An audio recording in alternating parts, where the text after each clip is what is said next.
Hello, children. I hope you must be doing very well with your studies. So, today I'll be taking up another chapter from your book, Flamingo. And the name of the chapter is Indigo by Louis Fisher. And before going through the chapter, let me tell you something about prep life. Yes, my dear children, prep life. Prep Live NEET IITG is a digital platform which improves your skills to crack exams like NEET, AIIMS, IIT, JEE, NIT.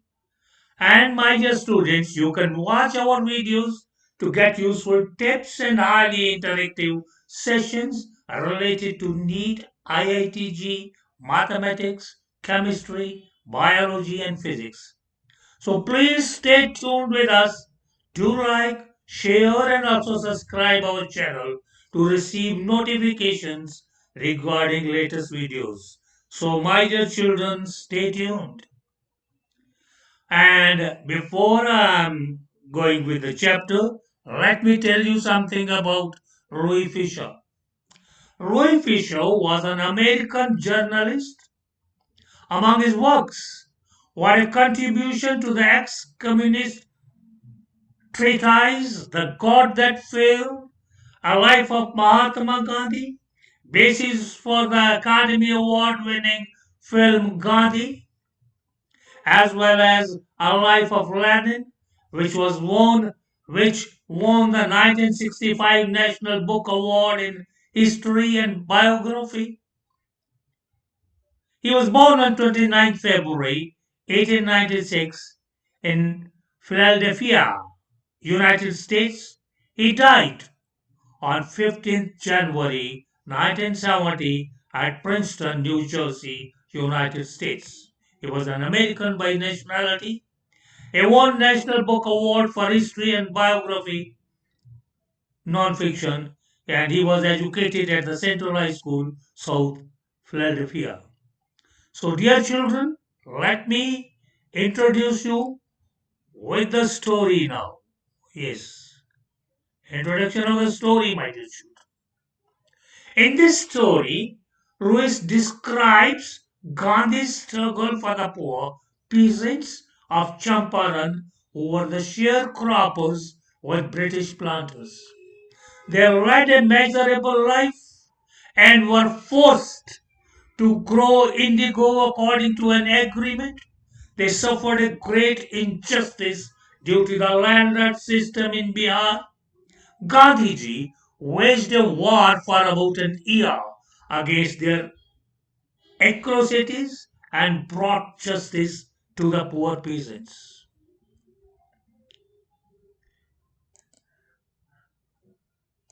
Now, my dear children, let me tell you a brief summary. A brief summary. मैं हिंदी में बताता हूँ, English में पढ़ लीजिए, मैं हिंदी में बताता हूँ कि लुई फिशर गांधी जी से 1942 में उनके आश्रम सेवाग्राम में मिले पहली दफा।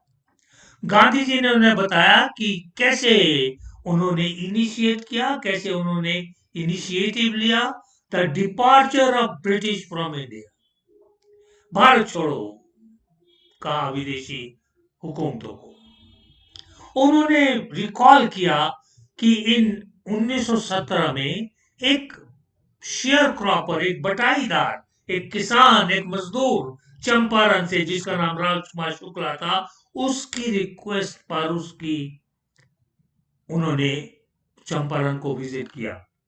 गांधी जी लखनऊ गए हुए थे to attend the annual meeting of the Indian National Congress 1916 दिसंबर में। शुक्ला टोल्ड हिम, वहां पे शुक्ला जी उनको आए कि वो चंपारण से आए हैं और उनकी मदद चाहते हैं ताकि they in order to safeguard the interest of the sharecroppers. Gandhi ji ने उन्हें बताया कि वो तो बहुत बिजी हैं, बहुत बिजी हैं। उन्होंने पहले कानपुर जाना है, फिर देश के दूसरे हिस्सों में जाना है, और वो इस तरह समय पर शुक्ला बहुत रेजोल्यूट था, शुक्ला बहुत ठीक था। वो गांधी जी के पीछा साय की तरह पीछा करता था। जहां जहां गांधी जी गए वहां वहां, जब तक वो वापस सेवाग्राम में नहीं आए और उन्होंने हाँ नहीं भर दी। गांधी जी कहते हैं कि उनका उसका फर्म डिसीजन था, उसने उन्हें इम्प्रेस किया और उन्होंने प्रॉमिस किया कि वो इस डेट को कलकत्ता होंगे और वहां पे अपना प्रोग्राम खत्म करने के बाद वो उसके साथ चंपारण चलेंगे। शुक्ला गांधी से रेजोल्यूट था, वो बहुत दृढ़ निश्चय वाला था। वो टाइम से पहले जहां गांधी जी से मिलने का समय था, वो बैठा हुआ था अपने घुटनों के बल वहां। जब गांधी जी ने अपना प्रोग्राम खत्म किया तो वो दोनों ने ट्रेन ली पटना के लिए। गांधी जी को शुक्ला जो है एक वकील राजेंद्र प्रसाद के घर में ले गया। राजेंद्र प्रसाद बाबू बाद में कांग्रेस के प्रेसिडेंट भी बने और जब देश आजाद हुआ तो देश के प्रथम राष्ट्रपति बने। राजेंद्र प्रसाद घर पे नहीं थे, इंतजार किया उन्होंने। वहां पे एक घटना घटी कि वो जो राजेंद्र प्रसाद के जो नौकर थे, वो राजकुमार शुक्ला को जानते थे कि वो एक गरीब किसान है जो उनके मालिक के पास कानूनी मदद लेने के लिए आता है। तो उन्होंने उसे इजाजत दे दी, क्योंकि गांधी जी की ड्रेस रहती थी, वो लंगोटी डालते थे। तो उन्होंने उन्हें भी एक बटाईदार समझा, उन्हें उन्हें ठहरने की इजाजत दी, पर घर के अंदर नहीं, दालान में।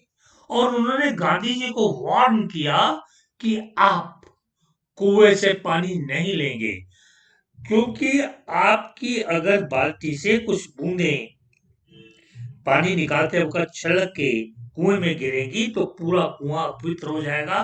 क्योंकि वो सोचते थे कि गांधी जी एक अछूत है। वो कैसे जान सकते थे गांधी जी कौन है? और Gandhi ji, in order to get complete knowledge of the situation, वो मुजफ्फरपुर पहुंचे 15 अप्रैल 1917 में। He was welcomed by Professor J.B. Kriplani and his students. Gandhiji was surprised to see the immense support for an advocate of home rule like him.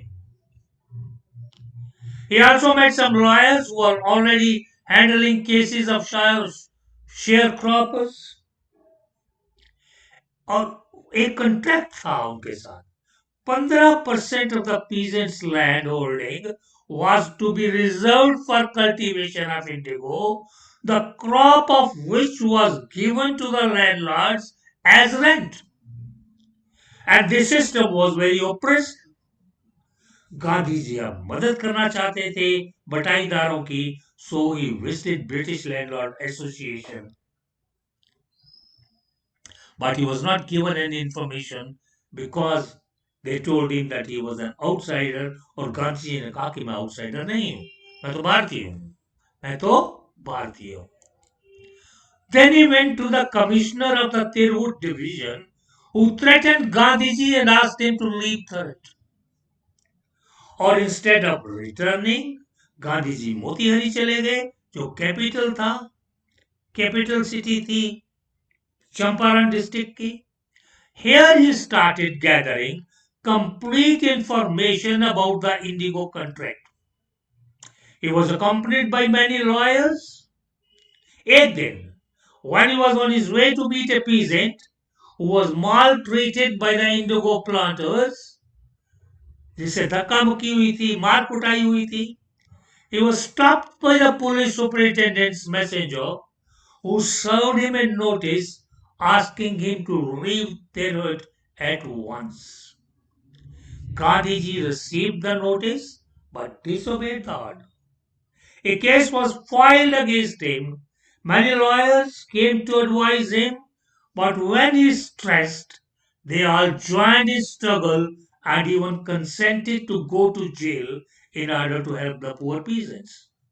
On the day of the trial, a large crowd of peasants gathered near the court, and it became impossible to handle them by the officials. So Gandhiji helped the officers to control the crowd He was soft and kind. Gandhiji gave his statement that he was not a lawbreaker, that he was not a lawbreaker, but he disobeyed so that he could help the peasants. He was granted bail later on. The case against him was dropped. Gandhiji and his associates, they started gathering all sorts of information relating to the Indoco contract and its misuse. Later, a commission was set up to look into the matter. After the inquiry was conducted, the planters were found guilty and were asked to pay back to the peasants. Expecting refusal, they offered to pay only 25% of the amount. Gandhiji accepted this too because he wanted to free the sharecroppers from the binding of the indigo contract. He opened 6 schools in Champaran villages, and volunteers like Mahadev Desai, Narhari Parekh and his son Devdas taught them. Kasturba, the wife of Gandhi, used to teach personal hygiene. Later on, with the help of a volunteer doctor, he provided medical facility to the natives of Champaran, thus making their life a bit better.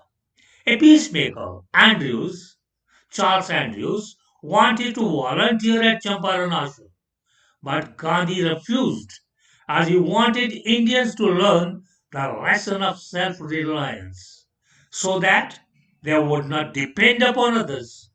Gandhiji told the writer that it was Champaran's incident that made him think that he didn't need the Britishers' advice while he was in his own country. This is what this lesson was, my dear children. अब हम पढ़े lesson को और उसकी explanation करें. Okay, let us now read the lesson and explain it. So, as far as the difficult words and new words are concerned, I'll be taking on those words with you in due course. So, let me start with the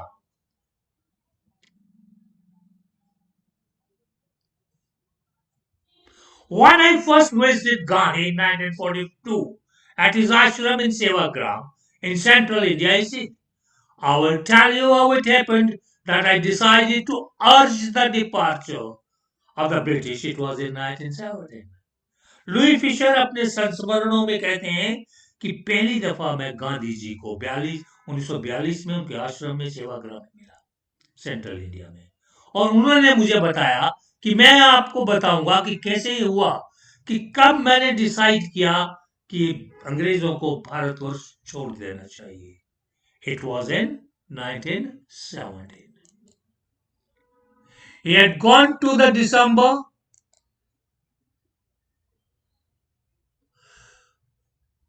1916 annual convention. Convention होता है meeting को कहते हैं. Convention किसको बोलते हैं? Meeting को बोलते हैं बेटा. मीटिंग को बोलते हैं.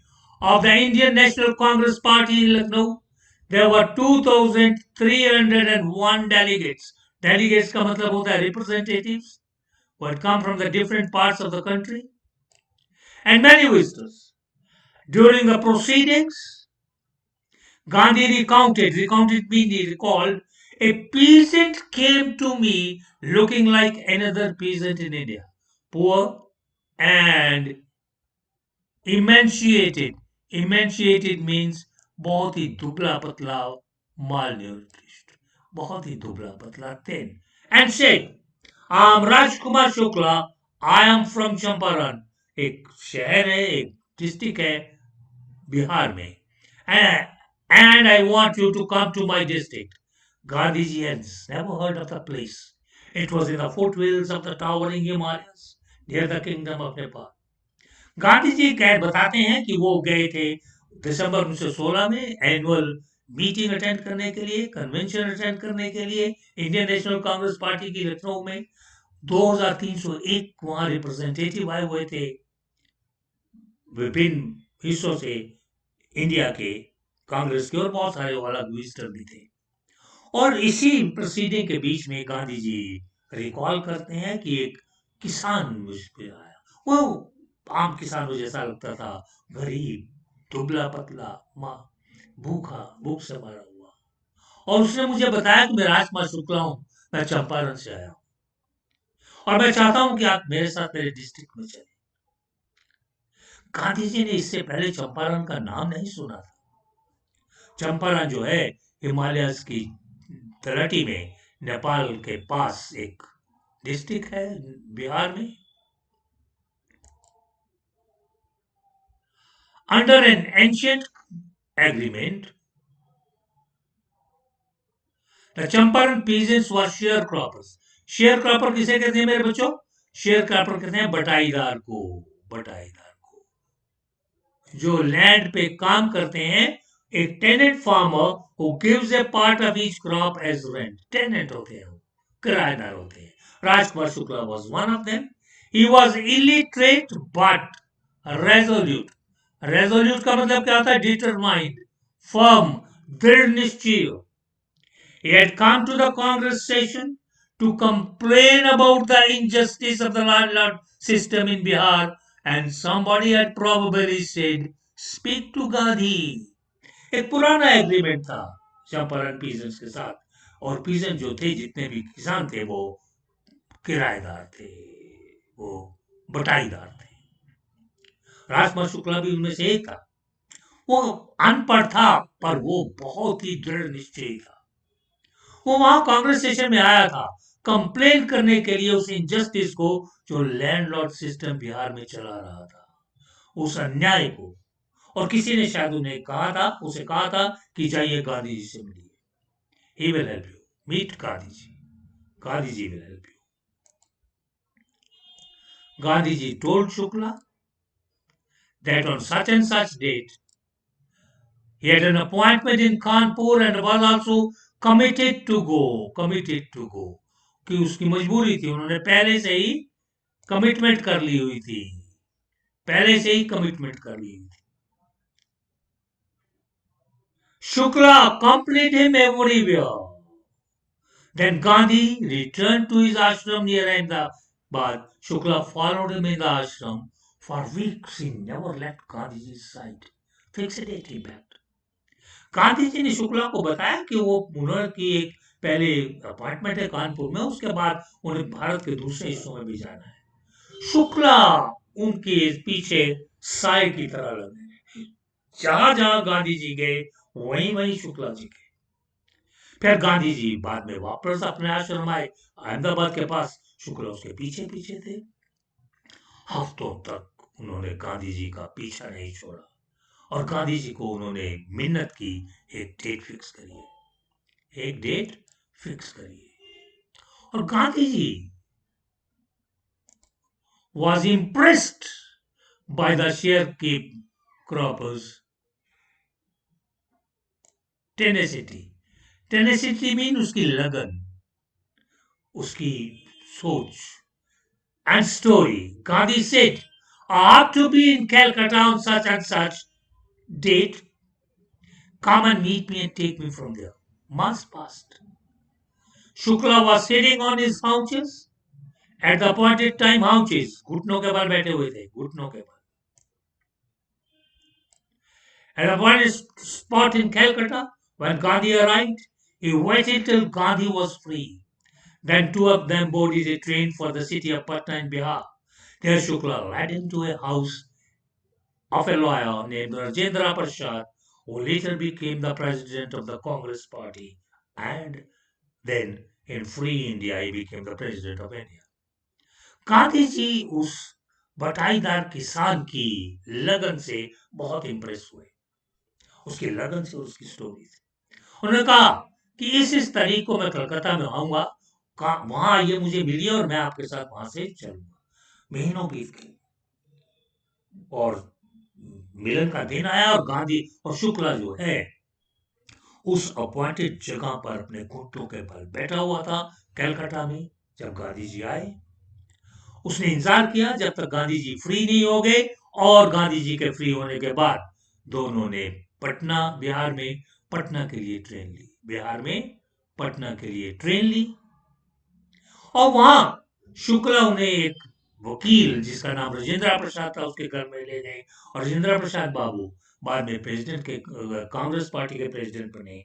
और जब भारतवर्ष आजाद हुआ तो भारतवर्ष के भी वो प्रथम राष्ट्रपति बने। Rajendra Prasad was out of tune, but the servants knew Shukla as a pure yeoman. Yeoman means garib aadmi, a man who cultivates a small piece of land, समाज, छोटा किसान, who pestered, who bothered, वो जो तंग करता है, वो जो तंग करता है, harass करता है their master to help indigo sharecroppers. So they let him stay on the ground with his companion, Gandhi, whom they took to be another peasant. But Gandhiji was not permitted, he was not allowed. Gandhiji was not permitted, he was not allowed to draw water from the well, rest some drops from his bucket, pollute the entire source. How did they know that he was not an untouchable? Rajendra Prasad शहर में नहीं थे, पर उनके नौकर जो है शुक्ला को जानते थे कि वो गरीब किसान है जो हमेशा तंग करता रहता है उनके मास्टर को इंडिगो शेयर क्रॉपर्स की हेल्प करने के लिए। सो उन्हें रुकने दिया घर में, पर घर के अंदर नहीं, बाहर दलान में। और गांधी जी उनके साथ थे, और गांधी जी को उनकी ड्रेस की वजह से उन्होंने सोचा कि एक और किसान है। पर पर गांधी जी को उन्होंने मना किया कि आप कुएं में से पानी नहीं खींचेंगे बाल्टी के साथ, क्योंकि अगर वो खींचेंगे तो बाल्टी अगर छलक गई तो उसमें से कुछ ड्रॉप जो है कुएं के पानी में गिरेंगे और पूरा कुआं अपवित्र हो जाएगा। वो कैसे जान सकते थे कि गांधी जी अनटचेबल, अछूत नहीं है, वो गांधी जी हैं। उन्हें नहीं मालूम था, उन्हें नहीं मालूम था कि वो गांधी जी हैं। So Gandhiji decided first to go to Muzaffarpur, which was en route. En route means on the way. En route means on the way to Champaran to obtain more complete information about the condition that Shukla was capable of imparting. Imparting means passing on, giving. He accordingly sent a telegram to Professor J.B. Kriplani of the Arts College in Muzaffarnagar, whom he had seen at Tagore Shanti Niketan School. The train arrived at midnight, 15th April 1917. Kriplani was waiting at the station with a large body of students. Gandhiji stayed there for 2 days in the home of Professor Malkhani, a teacher in a government school. Gandhi ji ने फैसला किया कि वो पहले मुजफ्फरपुर जाएंगे, जो कि चंपारण के रास्ते में था, ताकि वो ज्यादा इंफॉर्मेशन कलेक्ट कर सकें अबाउट द कंडीशंस जो शुक्ला जो है उन्हें नहीं दे सकता था। फिर उन्होंने एक टेलीग्राम भेजा प्रोफेसर जेबी कृपलानी को, जो मुजफ्फरपुर के आर्ट्स कॉलेज में प्रोफेसर थे, जिन्हें वो टैगोर के शांति निकेतन स्कूल में मिले थे। और आचार्य जेबी कृपलानी भी फ्रीडम फाइटर बने बाद में। वो फ्री इंडिया के प्रथम खाद्य मंत्री बने। ट्रेन आधी रात को 15 अप्रैल 1917 की आधी रात को मुजफ्फरपुर पहुंची। कृपलानी स्टेशन पर उनका इंतजार कर रहे थे, उनका स्वागत करने के लिए, और उनके साथ लड़कों का हजूम था। गांधी जी 2 दिन के लिए वहां रहे मुजफ्फरपुर में, और वहां पे वो एक प्रोफेसर मलकानी के घर में रहे, जो एक गवर्नमेंट स्कूल में टीचर थे। प्रोफेसर मलकानी भी later on become a minister in the Free India. It was an extraordinary thing in those days, Gandhiji commented, for a government professor to harbor. Harbor means to entertain. Swagat karna. To harbor, to entertain. A man like me in smaller localities,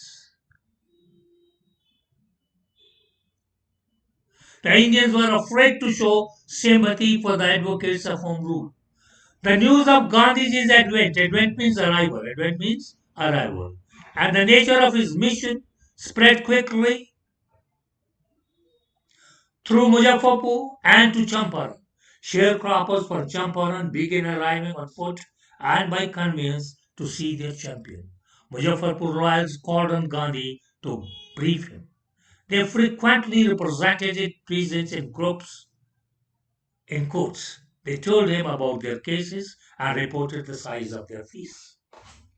Gandhi ji ने comment किया कि ये बहुत ही extra विचित्र चीज थी इन दिनों में कि गवर्नमेंट प्रोफेसर उन्हें इंटरटेन करे उन जैसे आदमी को छोटी जगहों पे जो भारतीय हैं छोटे शहरों में अफ्रेड वो डरते थे अपनी सिंपैथी अपना उस गांधी जी कहते हैं मेरे जैसे लोगों के प्रति शो करने में जो कि स्वराज्य चाहते थे और गांधी जी के आने की खबर जो है और किस लिए वो आए थे वो बड़ी जल्दी फैल गई मुजफ्फरपुर में और मुजफ्फरपुर से चंपारण में और बटाईदार किसान चंपारण से आने शुरू हो गए मुजफ्फरपुर में पैदल किसी भी कन्वेंस जो भी कन्वेंस किसको मिली अपने चैंपियन को देखने गए मुजफ्फरपुर के रॉयल्स गांधी जी से मिले उन्होंने उन्हें बताया और कि वो इन किसानों को आमतौर पर कोर्ट में इनका मुकदमे पेश करते रहते हैं और उन्होंने उसे ये भी बताया कि क्या क्या केसेस ये करते हैं और ये भी बताया कि हम उनसे कितनी फीस लेते हैं Gandhi ji chided Gandhi ji chided means chided means Gandhi ji ने स्कोल्ड किया उन्हें क्रिटिसाइज किया उन्हें झड़का the lawyers for collecting big fees from the sharecroppers. He said that I have come to the conclusion natija, that if we should stop going to the law courts, taking such court cases to the courts does little good, where the peasants are so crushed and fear-stricken. Fear-stricken means डर के मारे हुए हैं.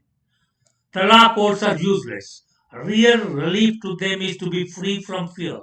Most of the arable means खेती के योग्य, cultivatable, land suitable for farming, was divided into large state owned by Englishmen and worked by Indian tenants. The chief commercial crop was indigo.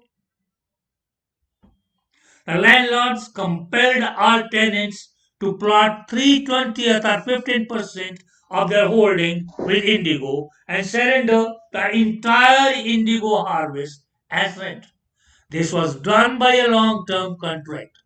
Gandhi ji ने झिड़का criticise किया वकीलों को कि क्यों आप इन गरीब किसानों से इतनी बड़ी फीस लेते हो वो उन्होंने कहा कि मैं इस नतीजे पर पहुंचा हूं कि हमें लॉ कोर्ट्स पे नहीं जाना चाहिए we should stop going to the law courts ऐसे केसेस को कोर्ट्स में ले जाने से कोई फायदा नहीं है जहां किसान इतने कुचले हुए हैं इतने दबे हुए हैं इतने डर के मारे हुए हैं वो जो लॉ कोर्ट्स हैं वो जो अदालतें हैं वो यूजलेस हैं इनके लिए इनका जो रियल रिलीफ है वो है कि इनको डर से मुक्ति दिलाई जाए ज्यादातर जो भूमि है कृषि योग्य भूमि है चंपारण में वो बड़े बड़े स्टेट्स में बटी हुई थी और जिनके मालिक अंग्रेज थे और उनपे भारतीय मजदूर किसान काम करते थे चीफ कमर्शियल क्रॉप जो है वो नील थी इंडिगो थी और लैंडलॉर्ड ने एक कॉन्ट्रैक्ट के थ्रू कंपेल कर रखा था टेनेंट्स को कि 15% जितना भी उनको खेती के लिए हमने खेत दिया है उसका 15% वो इंडिगो बोएंगे और जितनी भी फसल होगी इंडिगो की सारी लैंडलॉर्ड्स को दे देंगे एज रेंट और ये एक लंबे समय से ये कॉन्ट्रैक्ट चला आ रहा था or presently the landlords have learnt that Germany has developed synthetic kritem indigo. They thereupon obtained agreements from the sharecroppers to pay them compensations. Compensation means their payments, rent, यहाँ rent का है for being released from the 15% agreement. The sharecropping agreement was irksome. Irksome means irritating to the peasants, and many signed willingly. Those who resisted engaged lawyers, and the landlords hired thugs means badmash. Yeah, badmash का मतलब है. Meanwhile, the information about the synthetic indigo reached the illiterate peasants, uneducated, who had signed and they wanted their money back. अब क्या हुआ?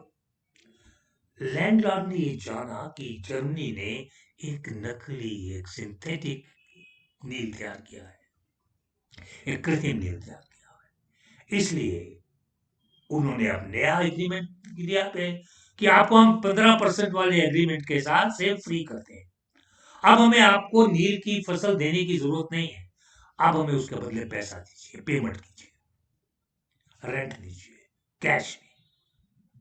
और क्योंकि ये जो शेयर क्रॉपिंग एग्रीमेंट है, ये इरिटेटिंग था किसानों के लिए, बहुतों ने बड़ी खुशी खुशी साइन कर दिए, और जिन्होंने रेजिस्ट किया, जिन्होंने साइन करने से इनकार किया, वो उन्होंने वो कोर्ट में चले गए, उन्होंने वकीलों को हायर किया, और लैंडलॉर्ड ने क्या किया, उन्हें मारने के लिए बदमाश हायर कर लिए.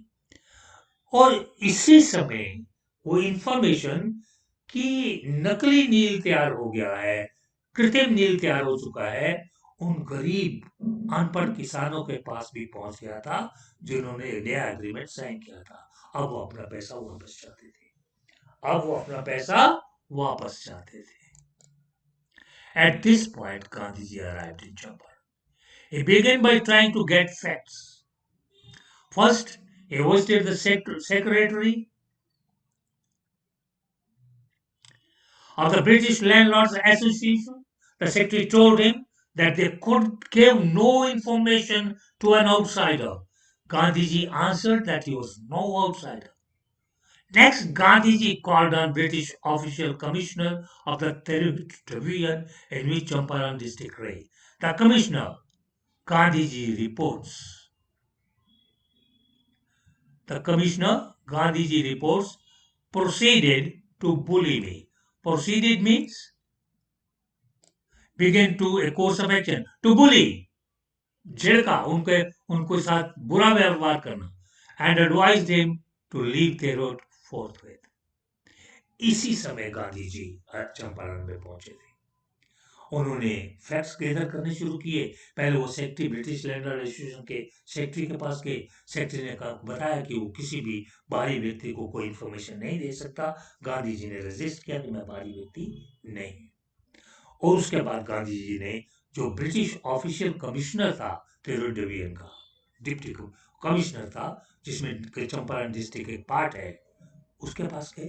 गांधी जी ने बताया कि कमिश्नर तो मुझे झिड़कने लग गया, तो शुरू हो गया मुझे झिड़कना, मुझे गुस्से होना, और मुझे उसने कहा कि आप जितनी जल्दी हो सके आप अभी के अभी तेरोड छोड़ दीजिए. आप अभी के अभी तेरोड छोड़ दीजिए. मेरे बच्चों, शायद आपको 100% मुझे यकीन है कि ये लेसन अच्छी तरह समझ आ रहा होगा. अगर आप कंसंट्रेट करेंगे तो और अच्छी तरह समझ आएगा. ये लेसन एग्जामिनेशन पॉइंट से भी बहुत जरूरी है. Gandhi ji didn't leave. Instead, he proceeded मतलब वो आगे बढ़े, आगे चले गए. He proceeded to Motigari, the capital of Champaran. Several lawyers accompanied him. At the railway station, a vast multitude मतलब a great number of people, greeted Gandhiji. He went to a house and used it as headquarters, continued his investigations. A report came that a peasant has been maltreated. Maltreated मतलब बुरा व्यवहार करना, मार कुटाई करना, गालियां गलौज करना.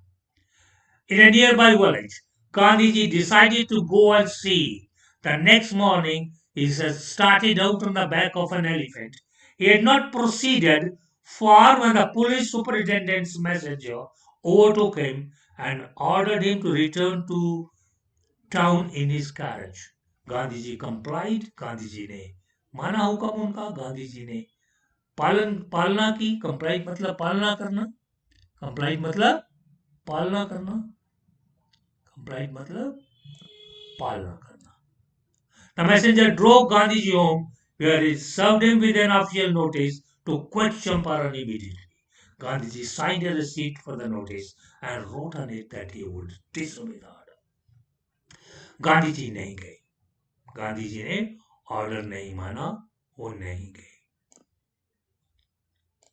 गांधी जी नहीं गए, और उसके बदले वो मोतीहारी चले गए, जो कि चंपारण का कैपिटल था। बहुत सारे वकील भी गांधी जी के साथ थे। रेलवे स्टेशन पे गांधी जी को का स्वागत करने के लिए लोगों का हजूम था। वहां एक वो उन्होंने घर पे गए, जिसे उन्होंने अपना हेडक्वार्टर बनाया और अपनी छानबीन शुरू कर दी। और तभी एक रिपोर्ट आई कि पास के एक गांव में एक किसान के साथ अंग्रेजों ने मार पिटाई की है, उसके साथ बुरा व्यवहार किया है। गांधी जी ने डिसाइड किया वो खुद जाएंगे देखने के लिए, और अगली सुबह वो हाथी की पीठ पर बैठे और चल दिए। अभी वो गांव से शहर से में अंदर ही थे कि सुपरिटेंडेंट का मैसेंजर आया। उन्होंने उसे रोका और कहा कि सुपरिटेंडेंट का ऑर्डर है कि आप चलिए मेरे साथ, मेरे मेरे गाड़ी में बैठिए और गांव घर शहर चलिए। गांधी जी ने पालना की ऑर्डर की।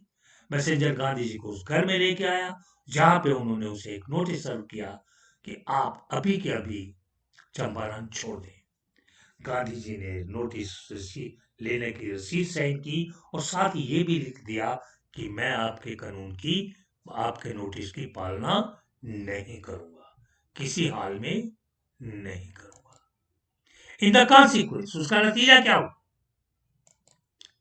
इन कॉन्सिक्वेंस, उसका नतीजा, Gandhi ji receive the summon, summon means court के जो ऑर्डर्स हैं वो रिसीव हुए उन्हें, to appear in court the next day. All night Gandhi remained awake.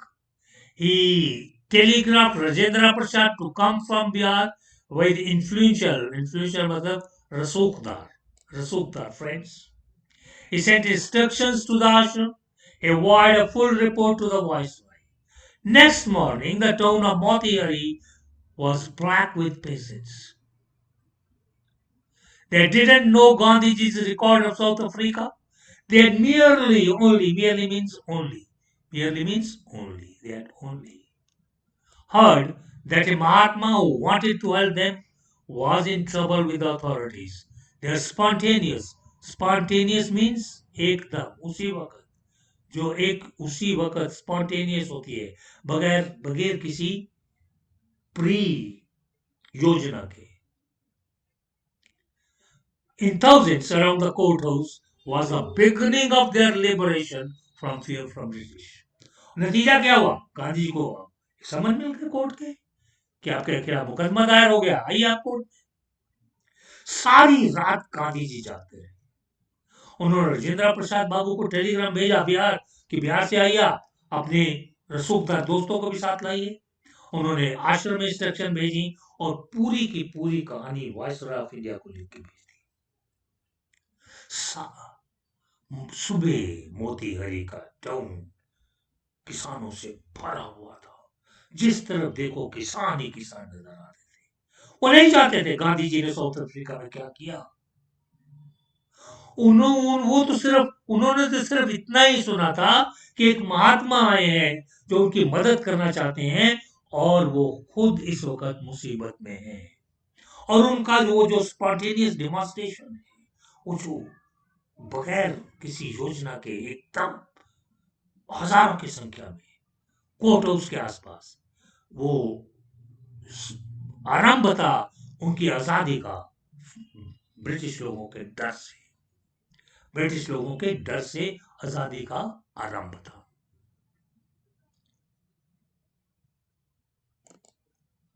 The officials felt powerless. Without Gandhiji's cooperation, he helped them regulate the crowd. He was polite and friendly. He gave them the concrete means very solid, concrete means very solid proof that there might hitherto मतलब previously आज तक dreaded Dreaded means dreaded means great fear, great fear. And none questions would be challenged by the Indians. The government was baffled. Baffled means वो हैरान थे, confused थे. The prosecutor requested the judge to postpone the trial. Apparently, the authorities apparently मतलब लग रहा था authorities wished to consult their superiors. और जो ऑफिसर हैं वहां के केरोट के वो पावरलेस थे. उन्होंने गांधी जी की कोऑपरेशन चाहिए थी. गांधी जी ने उनकी मदद की. उन्होंने क्राउड को रेगुलेट किया. वो पोलाइट थे, बहुत बहुत फ्रेंडली थे. वो एक कंक्रीट एक सॉलिड प्रूफ दे रहे थे कि उनकी जो ताकत है अंग्रेजों की, जो आज तक जिससे लोग डरते थे, वो जो भी करते थे वो अनक्वेश्चन थे, उन पे कोई प्रश्न नहीं उठा सकता था. उन्हें भारतीय चैलेंज कर सकते हैं. गवर्नमेंट हैरान थी, क्या करे. और सरकारी वकील ने जज को रिक्वेस्ट किया कि पोस्टपोन को ट्रायल को पोस्टपोन कर दीजिए. लगता था कि अथॉरिटीज जो है अपने सीनियर अफसर्स को कंसल्ट करना चाहते थे. अपने सीनियर अफसर्स को कंसल्ट करना चाहती थी. Gandhi ji protested against the delay. Protested मतलब उन्होंने ऑब्जेक्शंस किया. He read a statement pleading. Pleading मतलब उसने माना कि मैं गिल्टी हूं. Pleading emotional appeal to somebody कि वो गिल्टी है. He was involved in a conflict of duties. Conflict of duties का मतलब यहाँ है बेटा, conflict of duties कि to be against someone. Yes. On the one hand, not set a bad example as a lawbreaker. On the other, to render the humanitarian जो इंसानियत के साथ जुड़ी and national service for which he is come. He disregarded the order to leave, not for want of respect for lawful authority, but in obedience to the higher law being the voice of conscience. Conscience means sense of right or wrong. अपनी अंतरात्मा. He asked the penalty due. Magistrate announced that he would pronounce the state sentence after a 2 hours recess and asked Gandhiji to furnish bail for those 120 minutes. Gandhiji refused. The judge released him without bail. Gandhi ji ने protest किया delay के against. कहते नहीं, आज ही होगा case का trial, आज ही होगा. उन्होंने एक स्टेटमेंट पढ़ी. उन्होंने उसमें माना. उन्होंने एक बड़ी ही इमोशनल अर्नेस्ट अपील की कि मैं गुनाहगार. उन्होंने बताया कोर्ट को कि ये तो मैं किसी का अगेंस्ट नहीं हूं, ये तो कॉन्फ्लिक्ट ऑफ ड्यूटीज है. ये तो आप अपनी ड्यूटी, मेरी अपनी ड्यूटी है, आपकी अपनी है, ये तो कॉन्फ्लिक्ट ऑफ ड्यूटीज है. एक तरफ मैंने कोई बैड एग्जांपल सेट नहीं करी कि मैं कानून तोड़ने वाला हूं, और दूसरी तरफ मैं किस लिए आया हूं, मैं तो ह्यूमन वेलफेयर के लिए आया हूं, मैं तो देश की सेवा के लिए आया हूं, इसीलिए आया हूं. कह रहा हाँ, मैंने आपके हुक्म की पालना नहीं की कि मैं यहां से चला जाऊं. इसलिए नहीं कि मैं कानून की रिस्पेक्ट नहीं करता, पर higher law of our being, हमारी आत्मा की आवाज जो हायर लॉ है, जो सबसे ऊंचा कानून है परमात्मा का, मेरी अंतरात्मा की आवाज, उसके लिए मुझे जो सजा देनी है दीजिए. मजिस्ट्रेट ने अनाउंस किया कि सेंटेंस 2 घंटे के रिसेस के बाद सुनाई जाएगी. और उन्होंने गांधी जी को बोला कि इन 2 घंटों के लिए आप बेल दीजिए. गांधी जी ने कहा मैं कोई बेल नहीं दूंगा. जज ने उन्हें बगैर बेल के रिलीज कर दिया. When the court reconvened मतलब दोबारा स्टार्ट हुआ. जब जब अदालत दोबारा बैठी small break के बाद, the judge said he would not deliver the judgment for several days. Meanwhile, he allowed Gandhiji to remain at liberty. Rajendra Prasad, Bresh Kishore Babu, Maulana Mazhar Haq, and several other prominent मतलब very important, well-known people. Lawyers had arrived from Bihar. They conferred with Gandhiji, conferred with me. They had a meeting with Gandhiji, dialogue with Gandhiji. They had a dialogue with Gandhiji, had a meeting with Gandhiji. What would they do if he was sentenced to prison? Gandhiji asked. Why? The senior lawyer replied. They had come to advise and help him, and if he went to jail, there would be nobody to advise and they would go home. जब court दोबारा बैठी, जज ने कहा कि वो बहुत दिनों तक अभी जजमेंट नहीं दे सकते हैं और इस बीच में गांधी जी आजाद हैं। राजेंद्र प्रसाद, ब्रिज किशोर बाबू, मौलाना मजहर हक और भी बहुत इंपॉर्टेंट और भी बहुत वेल नोन लॉयर्स बिहार से आए हुए थे। उन्होंने गांधी जी के साथ मंत्रणा की। गांधी जी ने उनसे पूछा वो क्या करेंगे अगर उन्हें जेल हो जाती है तो।